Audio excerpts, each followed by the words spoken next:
Everyone thinks LaVar Ball is a circus act, a loudmouth dad who got lucky, a reality TV character who happened to produce basketball players. This narrative has been locked in since 2017 when he told the world his son Lonzo was better than Stephen Curry. Of course, the internet collectively decided he was a delusional parent with a microphone and too much free time. But that's not what matters here. You see, buried underneath the 9 years of takes, memes, and ESPN debate segments is a prediction LaVar made about LaMelo that nobody took seriously at the time. Not scouts, not analysts, not the basketball media that covered the Ball family like a tabloid beat. In a private comment during a 2018 interview, when LaMelo was still a 16-year-old playing professionally in Lithuania, LaVar looked into a camera and said LaMelo was going to be the best Ball. Not good, the best. Better than Lonzo. Better than LaAngelo. Well, the room laughed. The internet clipped it and filed it under LaVar being LaVar. Strangely, LaVar was quite right. LaMelo Ball became the 2021 NBA Rookie of the Year, made his first All-Star team in 2022, and by 2024 was carrying the Charlotte Hornets as one of the most creative playmakers in the league at 22 years old.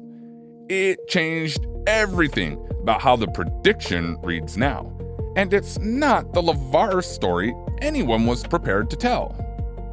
Magic Johnson doesn't hand out praise casually. He spent 13 seasons running the Showtime Lakers, won 5 championships, and has spent the decade since building a business empire while staying close enough to the game to have earned opinions that carry actual weight.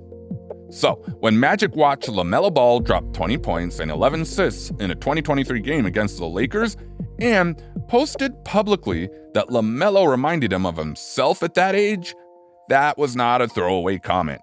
Magic was being extremely sincere. Magic comparing someone to himself is not something he does. He has watched hundreds of point guards come through this league since he retired. He watched them with the eye of a man who understood the position at a level most players never reach. The fact that LaMelo pulled that comparison out of him tells you something about what Magic was actually seeing on the floor.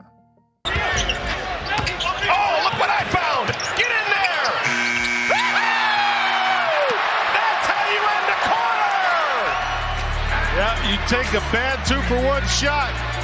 Odds against you when you got LaMelo Ball, the clock running down. We've seen this kind of player before. Back in 2004, a rookie from Akron walked into the league with court vision that veterans say they had never seen in someone that young. The instinct for where the ball needed to go before the play developed was something coaches described as uncoachable. You either had it or you didn't. LeBron James had it at 19. And now, watching LaMelo run a pick and roll or find a cutter from half court on the move, the same coaches who worked with LeBron early in his career are using the same language again.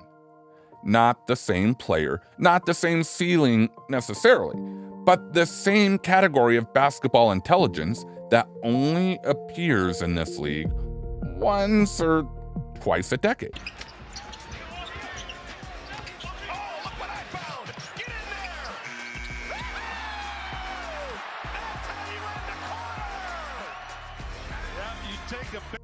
The one thing nobody talks about in the LaMelo conversation is where that intelligence came from and what it actually cost.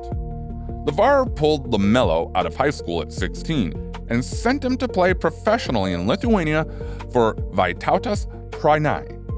Not a development league, not an AAU program, a professional team in a European league where grown men were trying to win games and a teenager from Chino Hills, California was getting 30 minutes a night against them. The move was mocked. Genuinely, widely mocked. Player development experts said it was reckless. NCAA eligibility was gone. The conventional path was gone. If it didn't work, there was no clear road back.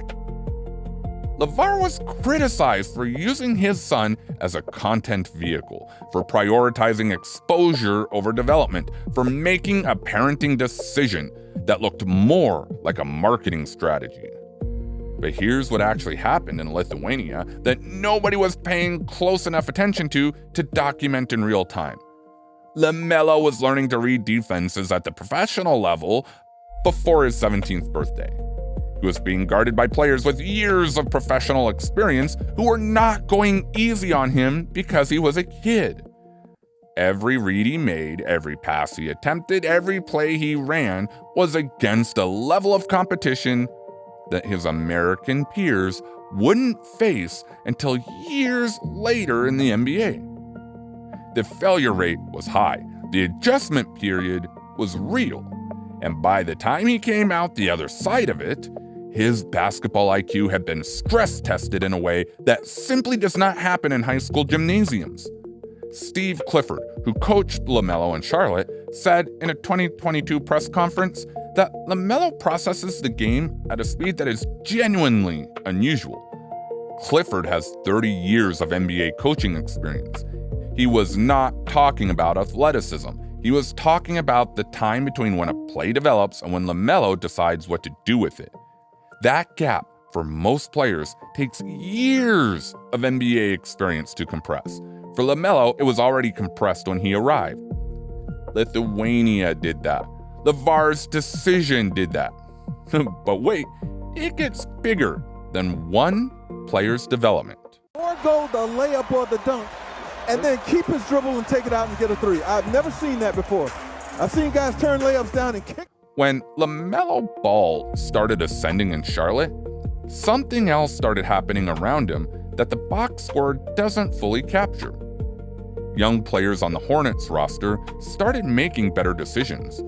Miles Bridges, Terry Rozier before his trade, players who had been in the league for years, reported that playing alongside LaMelo changed how they thought about spacing and movement. His passes arrived in places that forced teammates to be in better positions to receive them, which, in turn, forced better habits.